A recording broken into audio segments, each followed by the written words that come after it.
ছেলের বয়স 25 হতে হবে বিয়ের জন্য। এগুলো সব মন গড়া আইন। এগুলা 25 বছরে বিয়ে দেন আপনার ছেলেকে, আপত্তি নাই। 25 বছরের আগে দেওয়া যাবে না।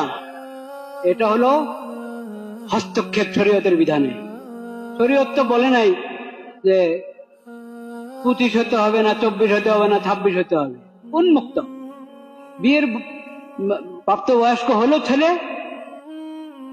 শারীরিকভাবে সুস্থ, তার বিয়ের প্রয়োজন। তুমি কে এই কথা বলার যে 25 বছরের আগে বিয়ে করতে পারবে না ছেলে? মেয়ের বয়স হয়েছে, নামাজ ফরজ হয়ে গেছে, তার উপর পর্দার বিধান এসে গেছে, তুমি বলছো যে না 18 বছর পর্যন্ত বসায় রাখো।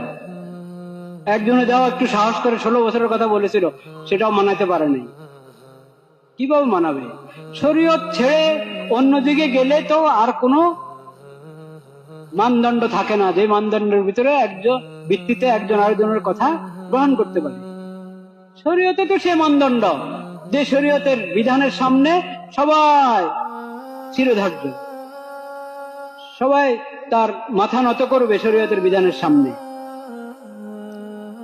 শরীয়ত ছেড়ে ডানে বামে যদি ঘোরো, তাহলে কখনো তো শান্তি আসবে না, কখনো নিরাপত্তা আসবে না। বিশৃঙ্খলা, অশান্তি চলতেই থাকবে।